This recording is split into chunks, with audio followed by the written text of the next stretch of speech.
안녕하세요. 뉴스반장입니다. 투표 결과를 말씀드리겠습니다.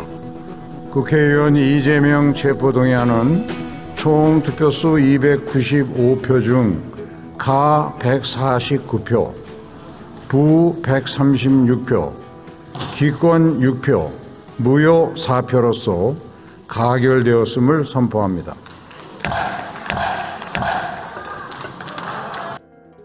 있을 수도 있어서도 안 되는 일이 벌어졌습니다. 자당의 대표 하나 지키지 못하는 정당, 이런 정당을 제가 지지하고 응원해왔다는 사실이 절망스러운데요. 아니, 자괴감마저 느껴집니다. 대체 이게 말이 되는 걸까요? 이재명 더불어민주당 대표에 대한 체포 동의안이 조금 전 국회에서 가결됐습니다. 국회는 오늘 본회의에서 의원 295명이 투표에 참여한 가운데 이재명 대표 체포 동의안 찬성을 149표, 반대 136표, 기권 6표, 무효 4표로 가결시켰는데요. 이 대표가 어제 사실상 부결을 요청하는 메시지를 냈지만 민주당 내에서 체포동의안 가결 쪽으로 상당한 이탈표가 나온 것으로 보입니다. 이런다고 자신들이 공천을 받아 내년 총선에 한 번 더 출마할 수 있을 거라 생각하는 모양인데요. 이재명 대표의 구속을 바라는 수박들의 아우성에 어이가 없습니다. 체포동의안이 가결되면서 후폭풍이 민주당을 강타할 것으로 보여지는데요. 이참에 수박들을 다 속간에 버려야 할 듯합니다. 이게 제1야당이 맞습니까? 검찰은 지난 18일 백현동 특혜개발과 쌍방울 대북 송금 의혹 등으로 이 대표에 대한 구속영장을 청구했는데요. 그 구속영장 내용 수준이 하도 기가 막혀서 이런 공상과학 소설의 체포 동의안이 가결될까라는 의아스러움이 있었습니다. 하지만 수박과 비명 반명의 연합으로 이재명 대표 체포 동의안을 가결시킨 거죠. 표결에 앞서 한동훈 법무부 장관이 이 대표의 혐의를 설명하는 과정에서 민주당 의원들이 거세게 항의하면서 본회의장에서는 소란이 벌어지기도 했는데요. 한 장관은 이날 작심이라도 한 듯 무려 20분을 넘는 시간을 하려해 체포 동의 요청 설명을 장황하게 늘어놨습니다. 여기는 피의사실로 보이는 내용도 있었는데요. 피의사실 공표, 이는 불법 행위입니다. 과연 누가 찬성표를 던졌을까요? 누가 기권을, 누가 무효표를 던졌을까요? 과연 이 당에 미래가 있는 걸까요? 누가 이런 만행을 저질렀는지 명단을 찾아내 공개하도록 하겠습니다.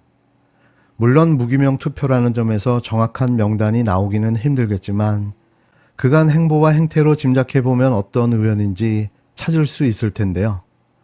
두 번 다시는 이런 자들이 정치를 한다고 나서지 않게 만들어야 합니다.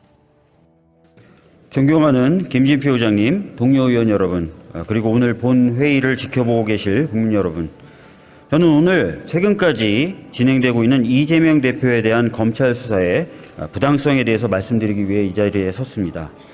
윤석열 정부의 검찰은 지난 1년 반 동안 대선 경쟁 후보였던 이재명 대표와 민주당을 정말 먼지 털듯이 수사했습니다.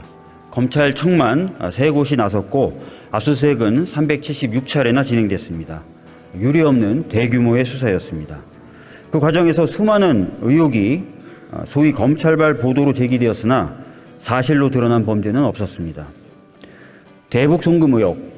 검찰은 김성태 회장이 이재명 당시 경기도지사를 위해 800만 불이라는 거금을 송금했다라고 주장하고 있습니다.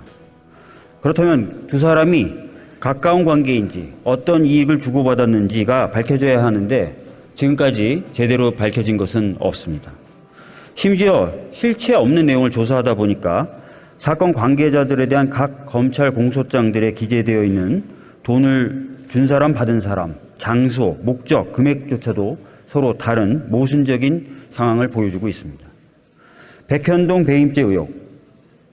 검찰 주장의 요지는 백현동 개발 사업에 성남도시공사를 공동사업자로 참여시키지 않아서 더 얻을 수 있는 개발 이익을 얻지 않았다. 이것이 배임이다. 라는 것입니다. 그런데 여러분 알고 계십니까? 성남시는 이미 식품연구원 부지의 53%를 기부 체납받았습니다.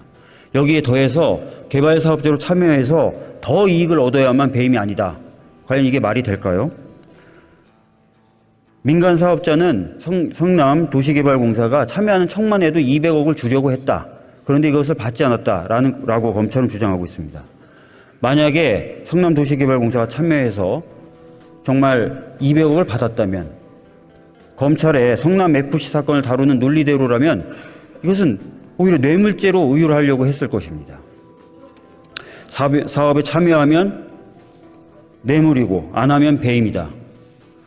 검찰은 답을 정해놓고 수사를 하는 것 아니겠습니까?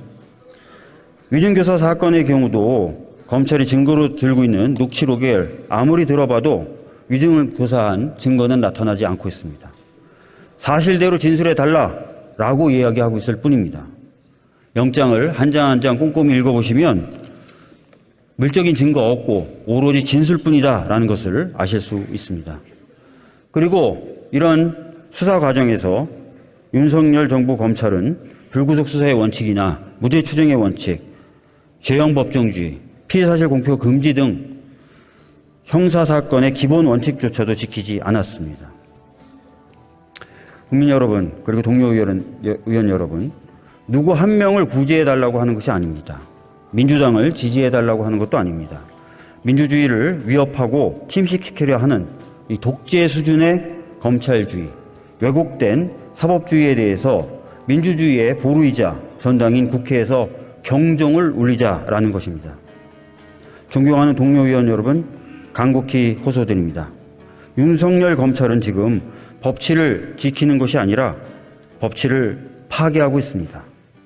헌법 질서와 민주주의 그리고 법치주의를 지키기 위해 부디 부결에 투표해 주시길 간곡히 요청드립니다. 저희가 아까도 말씀드렸던 대로 누구 한 명을 위해서 지금 이렇게 하자고 말씀드리는 게 아닙니다. 민주주의가 질식하고 있고 정치의 산실이 되어야 될 국회가 검찰에 의해서 짓눌리고 있습니다. 이러한 사실을 또 이러한 상황을 종결시키지 않고서는 정치가 회복될 수 없고 민주주의가 회복될 수 없다고 생각합니다. 지금 정치가 해야 될 일 굉장히 많습니다. 그런 일들을 이제 국회는 나서서 해야 될 때라고 생각합니다. 검찰 독재를 종식시키고 정치를 회복시키고 그것을 통해서 많은 문제를 우리 국회가 중심이 돼서 하나하나 해결해 나가는데 모든 의원님들께서 힘과 뜻을 모아 주셨으면 좋겠습니다.